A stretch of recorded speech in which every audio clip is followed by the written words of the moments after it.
The Democratic Party is a center or center conservative party. So this is not a left party. The Democratic Party is not a left party. We don't have a left party in the party. We don't have a left party in the United States. Now, with that said, aloha and welcome back. We got some Democratic supporters, some center-right, center-conservative, which is center-right liberals, going to tell us Democratic voters have mass awakening. Let's see what Krystal and Kyle got for us. Welcome everybody to Krystal, Kyle, and Friends. Today we're going to talk to Naomi Klein. She wrote, was it a book or an article that was on? Article. It was End an Times article Fascism. on End Times Fascism. Naomi Klein, she actually went over the video that I just showed you with AOC talking about the Democrats are a center conservative party. Let's see how, if they push us to the right to be with the center conservative party, or if they talk about actual left-wing politics. Let's see what goes on here. I haven't watched this yet, so I'm going to find out with you guys. We're going to go over it together. Fascism, yeah. And she talks about how basically Elon Musk and Donald Trump appear to be in some sort of a weird cult where they know the world is ending, and so they're trying to prep for that future in terms of giving themselves all the resources and all the money. Really good stuff. Well, and they know the world is ending because they're helping to end the world. Right. So that's how they have the insight to know that's happening. But I thought she had some really important insights there. That article she co-authored with another person came out maybe about a month ago. And her insights have really stuck with me since then, and I think are critically important right now as Elon exits the government. And in some ways, Doge is complete and utter failure in terms of like cost cutting and efficiency, which was never really the goal. But in terms of some of the outcomes that she's highlighting here, Doge was very important. I mean, one of them being like now his companies are just not going to be regulated. So if you want to destroy the state and put more power in the hands of, you know, corporate barons like Elon Musk, Donald Trump, et cetera, in that way, Doge was actually successful. And she was the genius that came up with the idea of the shock doctrine, which is whenever there's some sort of an emergency, the government in power uses that to implement whatever change they want to implement, whether or not it's related to the emergency. And usually it's not. Think about. So as they talk about these oligarchs or whatever, remember Elon Musk, Donald Trump, Mark Zuckerberg, all these people were Democrats not too long ago. I mean, I guess it's been about 10 or 15 years now. But before the 2016 election, when this all started going down, they were Democrats. Well, Elon Musk was a Democrat the first time Donald Trump ran. He said not to vote for Donald Trump. This is just a game. These guys are in the game. Vote blue no matter who. They're part of the oligarchy. If you're part of the duopoly, you're part of the oligarchy. And you can see it by how they switch back and forth with no problem. Bush and the Patriot Act and the Iraq War in the Bush and the Patriot Act and the Iraq War, and Obama expanded the Patriot Act, and Obama expanded our wars from 2 to 9, and he's even gone over videos about that. He's talked about that, how Obama expanded our wars from 2 wars to 9 wars. Now he's being all disingenuous, talking about how worse Republicans are than Democrats. Crazy. Wake of 9/11, like they knew that Iraq didn't attack us, but they wanted to go to war with Iraq. That was the project for a new American century. It was the Neocon. Right, the Neocons went into Iraq, and then when Obama got in, he took wars from 2 to 7 more, from 2 to 7. They all do this. It's no different. Bush, Obama, Bush did 2 wars, Obama did 7 more, or 5 more. Neocon playbook. It's what they wanted to do. So they exploited that tragedy to then do what they wanted to do anyway. About 10 days after 9/11, I went through the Pentagon and I saw Secretary Rumsfeld and Deputy Secretary Wolfowitz. I went downstairs just to say hello to some of the people on the Joint Staff who used to work for me. And one of the generals called me in. He said, "Sir, you got to come in. You got to come in and talk to me a second." I said, "Well, you're too busy." He said, "No." He says, "We've made the decision. We're going to war with Iraq." This was on or about the 20th of September. I said, "We're going to war with Iraq. Why?" He said, "I don't know." He said, "I guess they don't know what else to do." So I said, "Well, did they find some information connecting Saddam to Al-Qaeda? He said, no. He says, there's nothing new that way. They've just made the decision to go to war with Iraq. He said, I guess it's like we don't know what to do about terrorists, but we got a good military and we can take down governments. And he said, I guess if the only tool you have is a hammer, every problem has to look like a nail. So I came back to see him a few weeks later, and by that time we were bombing in Afghanistan. I said, are we still going to war with Iraq? And he said, oh, it's worse than that. He said, he reached over on his desk, he picked up a piece of paper. He said, I just got this down from upstairs, meaning the Secretary of Defense's office today. And he said, this is a memo that describes how we're going to take out 7 countries in 5 years, starting with Iraq and then Syria, Lebanon, Libya, Somalia, Sudan, and finishing off Iran. And George Bush only got a couple of those countries. Obama got the rest. Well, I don't think he didn't get to Iran, but Obama got the other 6. I think he added another 1. But Dim Shady here knows this and doesn't really care. He'd still rather you vote for the party of genocide, the party of, the party of the crime bill, the party that would fine you for not being able to afford health insurance. This is what Dim Shady wants you to do. But I digress. Let's hear more about this awakening. Usually it's not. Think about Bush and the Patriot Act and the Iraq War in the wake of 9/11. Like, they knew that Iraq didn't attack us. And Obama expanded the Patriot Act. This dude is such a Democratic sycophant. It's insane, man. Like, you act like you don't know anything about politics anymore. It's crazy. But they wanted to go to war with Iraq. That was the project for a new American century. It was the Neocon playbook. It's what they wanted to do. So they the Neocon playbook that Barack Obama executed. Exploited that tragedy to then do what they wanted to do anyway. She came up with that, so anytime she talks about anything, I'm likely to listen. Are you struggling in your calculus class? And Dim Shady here, the real Dim Shady, has seen this video with General Wesley Clark. He knows about this, and he knows that, yeah, Bush did go to our war with Iraq, but Obama went to war with like 5 of those other countries. Not Bush, Obama. Obama is the neocon too, but he's cool with that. Absolutely. Obama drops rainbow-colored bombs, so it's cool. Before we get into that, though, there's some interesting new polling out on the abundance versus populism. She's so smug looking now, man. They're like, when you drift right like that, man, look at that smugness. Debate, and the numbers here are quite stark. So we can go ahead and put this up. So this group, Demand Progress, which is a progressive advocacy organization, they decided to poll on whether the abundance messaging or a populist messaging is more appealing to voters. And they broke it down by partisan divisions as well. So they defined the abundance argument by starting off with this sentence. The big problem is bottlenecks that make it harder to produce housing, expand energy production, or build new roads and bridges. The populist argument they described as, quote, the big problem is that big corporations have way too much power over our economy and our government. So overall, voters, so when you talk about Democrats, Republicans, Independents, overall, voters preferred the populist argument, and it was 56% to 44%. But perhaps even more significant, the populism argument. So the Green Party platform.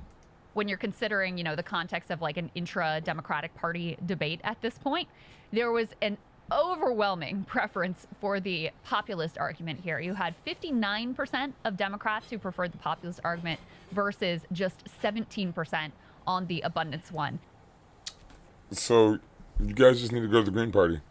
There's no point in this Democratic Party nonsense. They don't care about you. They never will. It's just silly. Like, why try to change a party that isn't going to change? Not that they don't want to be changed. They're not going to be changed. They've shown you that.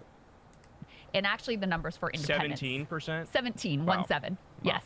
59% to 17% for the abundance one. So it was a butt whooping in this poll, and the independent numbers also were quite stark. Like, it was similarly overwhelming in favor of the populist direction. So what were the numbers for independents? I'll have to pull those up. Okay, they're not in this article, but I saw someone tweet about it, and it was similarly overwhelming. Let me just tell everybody what abundance liberalism is. So in the wake of Trump getting back in the White House, you had Ezra Klein and Derek Thompson, These are two like well-known liberal data wonk type guys. They released this book, and the book is like a critique of the Democratic Party and the direction they think the Democratic Party should go moving forward. And the idea of it is, I want to be kind to it. I want to be fair. I don't want to straw man them, Yeah. but I do think it's fair to say it's just sort of like neoliberalism rebranded, because their number one issue that they're focused the most on is Neoliberalism rebranded. You are a neoliberal. You are a liberal. What are you talking about? It's the Democratic neoliberalism rebranded, and you're a Democrat sycophant. So what's the what? zoning reform. They're big YIMBYs. YIMBY stands for yes in my backyard. In other words, we should be able to build more housing, don't have nearly as many restrictions against housing as we do right now. We have more empty homes and homeless people. We don't need to build more housing. We need to just let people move into the houses that are there. Think getting rid of those regulations, allowing more housing, that the outcome would be way better for the public. To which I say, look, in some... This abundance stuff is weird because we have abundance. We just have planned obsolescence. Like we plan to not have enough. We do it on purpose. We throw away enough food to feed the entire world. We have more empty homes and homeless people in America. We do this on purpose. This is capitalism. Some circumstances, am I a YIMBY? Do I want to like get rid of stringent rules that restrict building houses? Sure, I'm fine with that. But the idea that that's the core of your politics and that's the thing that you think is like the defining issue of our time, that completely and utterly misses the mark. Because anybody with a This dude talking about vote blue no matter who, talking about somebody completely misses the mark. functioning brain at this point knows, oh, the problem is the corruption and the billionaires and the multinational... The billionaires, but we got the good billionaires on the blue side, right? The corruption is okay on the blue side when Hunter Biden does it and Joe Biden didn't do it. But, it's cool when Kamala locks you up and Obama finds you for not being able to afford health care. Corruption on the blue side is okay because Trump. Corporations that have rigged the system, and it's never been more apparent watching Trump's fascist takeover. And There it is, watching Trump's fascist takeover, when the Democrats are basically the exact same. They take the money from the same people. They pass the same laws. They pass laws that Republicans can't even pass because people like Democrats better and let them get away with more stuff. Elon Musk's robber baron coup. Yeah. I mean, all the money is going to the rich, massive tax cuts for the rich while they raise taxes on everybody else. Every piece of legislation that comes up is in some way or another just a benefit to the corporations and the rich while not helping regular people. I mean, slashing Medicaid like crazy, that's horrible for regular people. Obama could have passed Medicare for all, universal health care in any type of way. He had a supermajority. He could have codified it through the Supreme Court. He didn't do it. He didn't want to. So don't blame. And then the reason we have Donald Trump is because of Hillary Clinton and her Pied Piper strategy. So if you're disingenuous and you know all this. Well, so in this moment, from my perspective, the argument you have to be making is billionaires bad, government good. So Democrats bad, government good, whoever. What part of the government do you like? Yeah. Social Security is good. Okay. Super fucking popular. Medicaid. Social Security good. The Democrats haven't helped that, haven't codified that. It's still open for the Republicans to destroy if they want to. You're about to say Medicare or Medicaid. Again, Obama didn't codify, didn't pass Medicare for all, could have done that, didn't want to. Same thing. Medicaid, same thing. In this moment, to try to... So you're not saying nothing. You're not talking about a party that's going to do something better than Republicans. You're talking about a party that'll leave things on the table for the Republicans to destroy or mess up and pass crime bills and bad Medicare bills and drone bomb and up wars. So, yeah, you're not talking about anything better. Why, let's go to the blue party when it's the same as the red party. Feeding into the right-wing narrative, if the core of your argument is, this government thing is bad. And that's what they're doing. Oh my God, all the regulations are so bad. Let's get rid of those regulations. Well, what do you call that, Krystal? I call that kind of libertarianism. When you talk about capitalism and you talk about, oh, these burdensome regulations, that's called neoliberalism. Oh, I thought that was more of the libertarians that don't want any regulations and whatnot. Neoliberals are just center-right capitalists that kind of just blow with the wind and do it kind of like is down for the times for the businesses, right? Like Hillary Clinton, Barack Obama, Kamala Harris, they don't have no real politics. They're just, oh, what do these guys want? Oh, I'll say that. But like Brock, he'll say, oh, we're going to do this. We're going to pass universal health care. But not. They'll talk about good politics at times, but the politics are just as bad as the Democrats. Yeah. Right? So it's rebranding neoliberalism, and I feel like it's... And that's what he's been doing for like 10, 15 years, is just rebranding neoliberalism. You know, this is not the time to make that argument. It's really a shame. Here's the thing is, there's a lot to say. For you, it's always been the time to rebrand neoliberalism. What are you talking about? This isn't the time. Mr. Vote Blue no matter who. So goofy, you. About it. So, first of all... So when you take an Adderall, what happens is... Many times, the groups putting the burdensome regulations in place that make it impossible to build are those large corporations. So, and Democrats do it just like Republicans for those large corporations. Ezra famously sort of like got called out on this. He went on the Jon Stewart show, and he laid out this example of, okay, in Build Back Better, or in the Inflation Reduction Act, originally Build Back Better, whatever. Right, that got watered down quite greatly. Anyway, they had all this money for rural broadband access, and it didn't get deployed effectively. And he went through, here's this list of steps, and this is why they had all these bureaucratic hurdles to jump through in order to build out rural broadband. But when... So Joe Biden was the president, change some things, make it happen. And the Biden administration officials who actually were involved in crafting this legislation and implementing this legislation, when they heard what he had to say, one of them actually came on Breaking Points and was like, well, you know who put those provisions in place? It wasn't well-intentioned liberals. It was mostly Republicans who were aligned with the existing private internet service providers who wanted to make sure that there wasn't a like public government competitor that they were having to deal with. And this is often the case. And the book, which I have... Right, that's the same with universal health care. They don't want to deal with the government-sponsored or whatever you call it plan because it'll be cheaper and better than what they can do. That's why Democrats don't do it, because it'll be good. And if you do it anywhere, like roads, you don't have private roads very many places because we build roads just fine. We do things just fine. But if you regulate it like the Democrats and Republicans do for the corporations, then we can't have nice things because we don't have our government doing good things for us. Fully read, and I've read all the arguments and all that stuff, because I know a lot of times critics get accused of like, oh, you didn't even read the book. I read the book. I talked to Derek Thompson. I read all the reviews. I did all the things. Okay, I promise you. They like to point the finger at the chief villain that architected these regulations being like liberal do-gooders who it made sense at a point in time, and now it's time to roll that back. I don't even disagree that in certain instances that is the case. But where they really go astray, in my opinion, is when they go from making these sort of like targeted critiques of this or that, you know, California regulation here, New York regulation there, or whatever, to justifying this being the focus of a large political project and movement that they expect to not only be effective in terms of like policy outcomes and delivering this abundance that they claim stripping these regulations back would deliver, which there's no evidence that that would actually be the case, but also that it would be effective as a mass political movement and would help Democrats win back power. And that was the piece to me that was always like, if you're just going to write a book about like, oh, we could do this.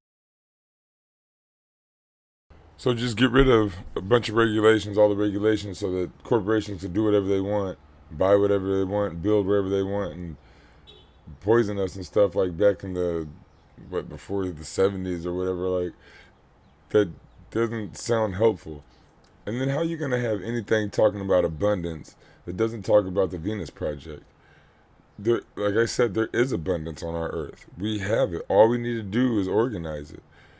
To say that we need to get rid of regulations, we need to make the right regulations. We need to see what kind of resources we have, which we know a lot of them, see what kind of resources we have, see how many people we have, and see what is needed where and what to do, and just organize that. It would not be that hard.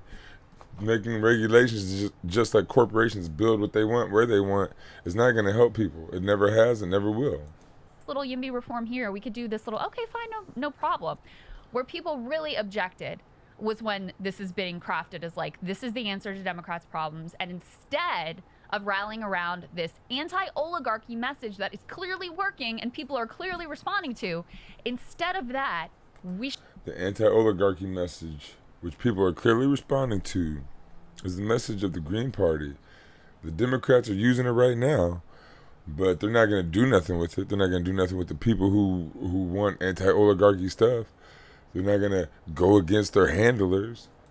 should focus in on zoning reform, basically. I am straw manning a little bit with that, but, you know, on abundance. And that's where, you know, I think the largest amount of pushback has been.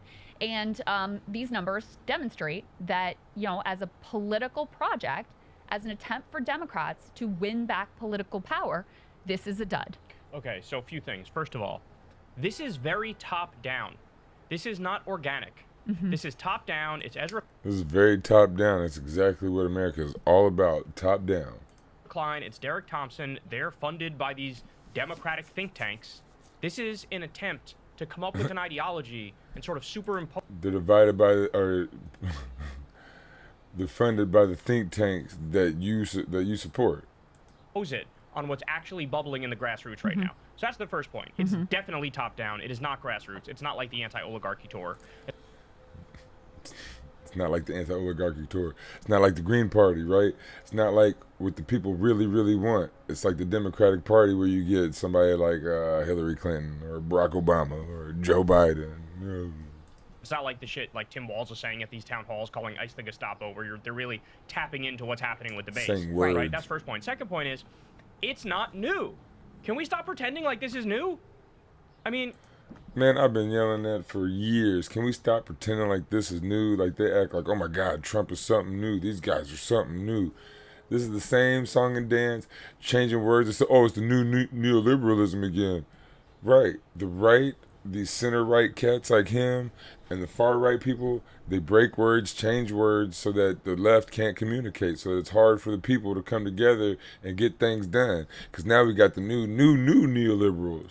Kamala ran on YIMBYism was one of the things she ran on, and I don't necessarily disagree with that. By the way, Bernie ran on zoning reform and YIMBYism as well. So it's not. This isn't new. And also, again, the dominant feature of the Democratic Party in the modern era, from Bill Clinton and onward, has been a healthy chunk of neoliberalism. Has been a healthy chunk of like, yeah, we're going to be the ones to get rid of the red tape and things of that nature. And this is the party you back. I think it drives me crazy that they're trying to act like we reinvented something, and it's like, you did you do the same exact thing. This guy is almost stupid. Are you serious? Like, you act like Trump is so different and the Democrats are so new and so much better. You say the same things. exact opposite. You're putting a new shiny coat of paint on the shit that they were already fucking doing. Yeah. Right? If he was talking to a mirror, it would just be so much more perfect. This is almost like some kind of sci-fi stuff. Like, this dude is like living in an alternate universe, I think. It feels like an attempt, and I don't know that this is like intentional. Derek and Ezra have been writing about this stuff for a while, but it feels like an attempt of like, okay, there's this moment where the Democratic base is more radicalized than they've probably been in my lifetime. Than they've ever been. Yeah. In 2016, yeah. And they are massively responding to Bernie and AOC and are ready to name the villain. Like, it's really clear. Okay, talking about now, still, even then, what are they going to do? The same thing they did in 2016 and 2020. They're just going to kill that movement. Now, they can see that this movement is here, right? So it should be in the Green Party, DSA, PSL. It should be in a left-wing progressive organization, because that's what people are. But the Democrats are center-right, like I showed you earlier, center-right conservative party. They don't care about people. They care about corporations. They're not going to help you no matter how radicalized their base is. If you want to get radicalized, Democratic base, get radical. Come to the Green Party. What the Democratic base wants. 100%. You know, inequality, oligarchy, plutocracy, like money in politics, they're ready to go, right? We've got a villain to compete with the bullshit villains on the right. We've got this message. Right, but see, the Democrats are all those things. You're voting for a Barack Obama, a Joe Biden, a Nancy Pelosi, a Chuck Schumer. These people that don't care about you and laugh about eating chocolate ice cream while you're stuck in a food line because you can't afford nothing. Just message locked and loaded. And what this I mean, Turn now to that $350 billion fund to help small businesses and its workers get through the shutdown. It will be up to Congress to restock it. But Democrats blocking that move this morning. They asked for $250 billion in 48 hours. I said, well, I don't think so. And they objected, and I congratulate the Senate Democrats. Speaker Pelosi, what are you going to share with us from your home? Chocolate candy. Thousands have been forced to wait for hours at food banks all across the country. This is Oh, my. chocolate, and then we have some other chocolate Talking here. about We just oligarchy. got to restock the ice cream. You don't want to eat up everything all at one time. I can't do it much longer. I'm trying so hard. We were, shall we say, enjoying. Having to admit that, yeah, remember how you felt during COVID? That's how Nancy Pelosi felt during COVID. Is that oligarchy or what? starving, and I like it better than anything else. Taping this segment, there are 22 million people out. This specific program is about stopping job losses today. This is hurting people bad. Other people in our family go for some other flavors, but right now it's survival mode. You don't know where that next something else gonna come from. I don't know what I would have done if ice cream were not invented. I just wonder. And again, they know these things. They just don't care. They're going to tell you to vote for Nancy Pelosi no matter what. She's blue, so she's better than the Donald Trump Republicans. This feels like is an attempt to redirect energy away from that, to undercut that, to say that's not really the problem, that's not really what's going on. And here, this is what they do for the Democratic Party, right? They undercut the what's going on, and they just lie to you and redirect you. Oh, don't go left. Don't go left. You got to stay on the right. You got to stay center right. You got to stay over here. You can't actually go left to the populist ideas. energy away from that, to undercut that, to say that's not really the problem, that's not really what's going on. And here's an alternative explanation. And one of the things, once they write out what the abundance argument is here, the big problem is bottlenecks that make it harder to produce housing, versus the populist argument, which is the big problem is that big corporations have way too much freaking power. There's that, but also the populist argument is there's enough homes already to put the homeless people in. You just got to take them from the rich people, or there's so many empty buildings that people don't use now and they just let sit, refurbish them, and give them to homeless people. That's all you got to do. It would be more cost effective just to give every homeless person $50,000 a year than what we do right now. Like, there's so many better ways that we could take care of this and not have to rename it abundance or this or that or whatever. And still words like Ezra Klein, again, a center right winger breaking words, changing what abundance means. Go to the Venus Project. That's abundance. Ezra Klein doing this stuff is not abundance. It's BS. Money is an interference because it limits our ability and it limits our dreams. Modern society has access to highly advanced technologies and can make available food, clothing, housing, medical care, a relevant educational system, and at the same time develop a limitless supply of renewable, clean energy such as geothermal, tidal, solar, wind, and more.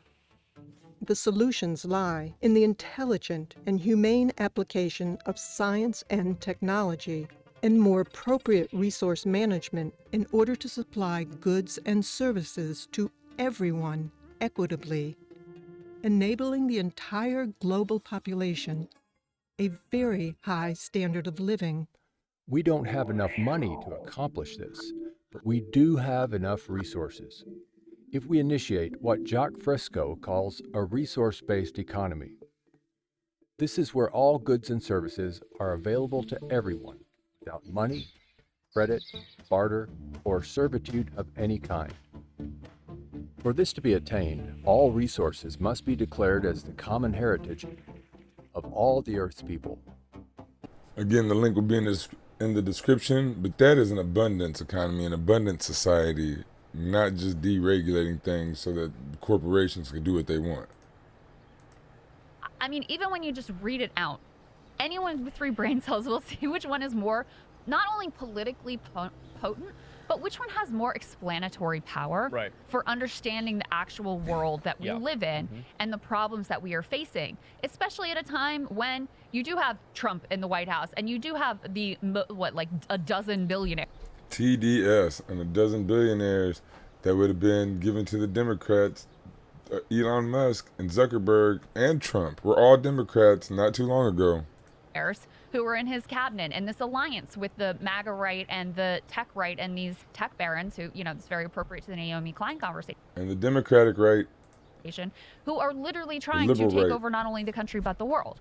So if your political... They've been doing that since, that's what America is. The expansion of the Western world takeover. Our CIA has been throwing coups and toppling leftist governments since the beginning of this country. That's what this country is. It's just a right-wing takeover. It's as much stuff of the world that it possibly can be. Political project is an aim squarely at undercutting their power and restoring small d democracy so that we all have a stake in this rapidly approaching future. You just are missing. We have about 30% say, and it doesn't matter which part we want. It's just 30% of just random things that we want.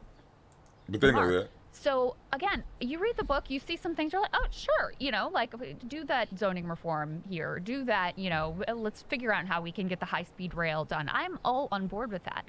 But if your villain is basically like effective, healthy blood pressure support, liberal do-gooders who put too much regulation in place at a time wrong. when a group of oligarchs is taking over and like implementing fascism as we... At a time when a group of oligarchs are taking over, oligarchs are what took this country in the first place. They're not taking over. We're trying to take it from them. We speak. I just don't think that either too much regulation in place at a time when a group of oligarchs is taking over and like implementing fascism as we speak. And yes, this country was built as a fascist country. Each plantation is its own little dictatorship, its own little fascist little spot where you got one leader, his family, and white supremacy over the black slaves. This entire country has always been fascist. We've been trying to fight that since the beginning. We're trying to overthrow the right, overthrow the fascists, overthrow the capitalists, overthrow all this monarchy stuff. So staying within the two-party system, the duopoly, the oligarchy, isn't going to change the oligarchy. You're just feeding it. You're helping it. I just don't think that either services in this moment as like really identifying the core problems, nor do I think... Man, I wish they had mirrors in front of them so that they could just hear themselves and look at themselves while they say this stuff. That it has the sort of political potency that we need in order for a stronger movement to take out the fascists. Just all reasons to go to the Green Party. Yeah, and I'm sure front and center is not, we need single payer, universal health care, Medicare for all. I'm sure front and center is not, no, we need to raise the minimum wage. I'm sure front and center is not, we need to pass the PRO Act so everybody... He's talking about the Democratic Party. You can join a union. I'm sure front and center is not, we need to massively raise taxes on the wealthy and redistribute in the form of... Right, these are all front and center for the Green Party. None of this is front and center for the Democratic Party. Yet he's going to tell you to vote for the Democratic Party. You must vote blue no matter who. Of the social safety net. Right. Like, to the extent any of those guys support any of those things or a version or another of them, those are side points, right? Those are like a little tweak here, little tweak there. Yes. Right? They're not as bad as like the hardcore libertarians who think only capitalism, unfettered completely. Like, no, yeah, they have elements of... Are you serious? What I've seen on NYU's campus and what I've seen in polls all over, in CNN even, a Harvard University poll last May showed that people between the ages of 18 and 29, not just Democrats, not just leftists, 51% of people between 18 and 29 no longer support the system of capitalism. Oh, Green Party. That's not me asking you to make a radical statement Oh, about capitalism, but I'm just telling you that my experience is that the younger generation is moving left on economic issues. And I've been so excited to see how Democrats have moved left on social issues. As a gay man, I've been very proud to see you fighting for our rights and for many Democratic leaders fighting for our rights. But I wonder if there's anywhere Are you they feel really, that though? the Democrats could move farther left to a more populist message, the way the alt-right has sort of captured this populist strain on the right wing. If you think we could make a more stark contrast to right-wing economics. Well, I thank you for your question, but I have to say we're capitalist. And Right? They're not as bad as like the hardcore libertarians who think only capitalism, unfettered completely. Like, No. Nancy. they, That's they right. have elements of, they're still Democrats, right? Right. But again, to your point, guys, at a time when we saw the They're cuts still that Elon Democrats, so that makes them so much better. Musk was making, completely illegally, by the way, totally unconstitutional on every level. Pediatric cancer research, cut. NIH funding, cut. Meals on Wheels, cut. CFPB, Obama could have codified any of this stuff. And then Biden, he cut what was the money that Trump gave the kids for during COVID and stuff. Biden cut that. They all cut stuff they just cut different stuff so you can point out one thing and other people can point out another thing. the anti-scam police, cut. Nuclear safety officials, including the top one, who look after our nuclear weapons and keep them safe, he was fired, then they had to beg for him to come back. 50% of the Social Security offices, cut. Cuts to Medicaid, et cetera, et cetera. When you look at a situation like that, the answer is staring you in the face. The problem is the oligarchs. Vote for the Green Party. The problem are the billionaires. Vote for the Green Party. The government is good, and they're destroying every good thing about the government. We're So yes, vote for the Green Party. here to defend the government. We're here to beef up the government. Ooh, with the Green Party. Oh my gosh. He sent, man, if he had any sense to him, this would be such a good dude. He lost his way. Trump done broke his brain. We're here to say the era of big government is over is bullshit. We want a new era of big government because big government has the capacity to do good things for you, which is why FDR got elected 4 times straight, and he had 80% of the House and 80% of the Senate at his peak. These are the arguments you need to make. If you're not making... And then if you know anything about FDR, the Democrats, was it Chris Wallace? Charles Wallace. I think it was Charles Wallace, was his vice president. It was either Chris Wallace or Charles Wallace. Was his vice president, and he was a very far leftist and pretty much like a communist. And the Democratic Party was not going to let FDR get in office for the 4th term if he kept Wallace as his vice president. And they made him change to, what's the little guy's name? They made him change to Truman, right? And had it been Wallace when FDR died, we would have been allies with Russia and probably China. But China wasn't really in the thing then. But we'd have been allies with Russia, and we wouldn't have done the Cold War, and the world would have came together in a whole different way instead of being pushed apart in the capitalist way. So, yeah, Truman was a terrible thing for us. And yes, FDR was fairly decent, but he just told the capitalists that he was keeping the communists off him. Had FDR not been in there and appeased the communists to help the capitalists keep in power, the communists might have took over and we'd be a better place today.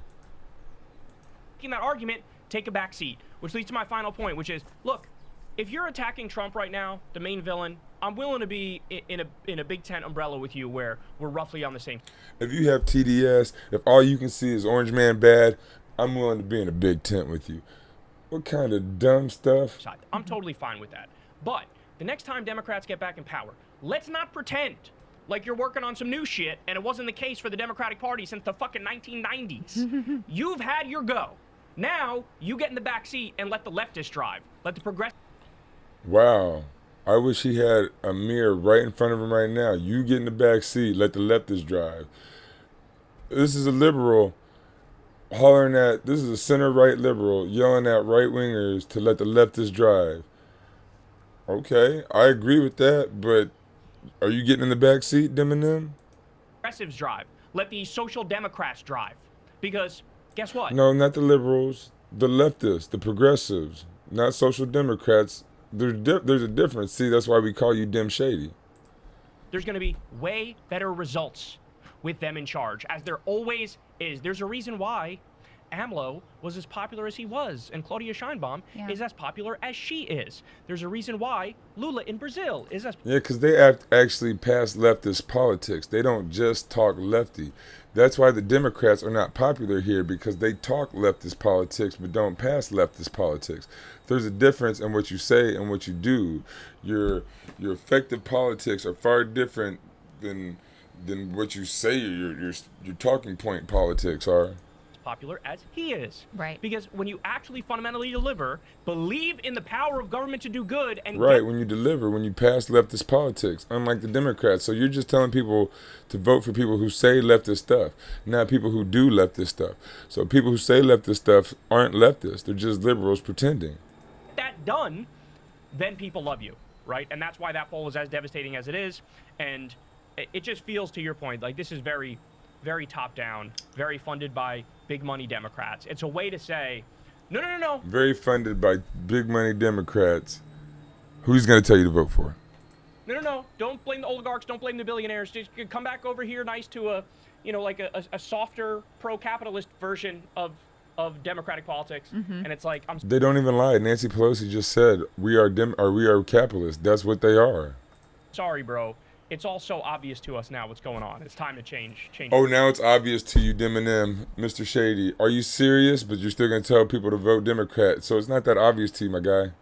Direction. There's also there's a slipperiness and a squishiness to their arguments. So Sam tried to pin Ezra down on this in their debate of like, okay, Ezra talks about everything bagel liberalism, where, okay, you're going to do broadband, but you're going to layer it with, like, you're going to have an equity requirement, you're going to have a child care on site requirement, you're going to have prevailing wage requirements, which have been really, really popular. And by the way, were, implemented during the FDR era, and we were sure able to build stuff then. In any case, when you try to pin them down on, okay, well, which of these interests should be jettisoned? Like, is it the environmental groups you want to jettison? Is it the labor groups you want to jettison? Like, which, is it tenant advocacy? Like, is it the child care? Which part do you want to jettison? They don't really want to say, because that makes it easy to critique. If you are saying, like, well, fuck the labor unions, we need to just build as fast as we can and pay people whatever, they're going to just, like, take it, and we need to get rid of these safety standards that are out of control, then it's, like, really clear whose side they're on, and it makes it much easier to critique. And so they try to leave things, it's this very sweeping. Like they haven't made it clear which side they're on and made it very easy to critique, but you guys act like the Democrats and the liberals are still something that are a viable option for us to be okay with. And somewhat anecdotal, and it makes it very difficult to undercut some of the arguments. But in any case, I think the polling is an important piece, just to wrap it up, because they want to submit this not just as policy proposals, of which, again, some of them have merit. They also want to submit it as a political project, and this is just devastating proof that the political project aspect of it is a complete and total dud. All right, so abundance is, in their way, in their terms, is a neoliberal non-abundance thing. It's about cutting regulations so corporations can do more of what they want. That's a right-wing Democrat thing. These are Democrats talking about it. These cats are going to tell you to vote for it if that's what gets through, because it's going to be better than whatever the Republicans want. So they're not really left-wing. They're not really progressive. They're not on their morals. They're not on what they say they're on, right? So if you really want universal health care, if you want an abundant-style Venus Project future, then the Green Party's where it's at. The Democrats, like Nancy Pelosi said, they are capitalists. They do not care about you. And you'll know this watching Across the Spectrum.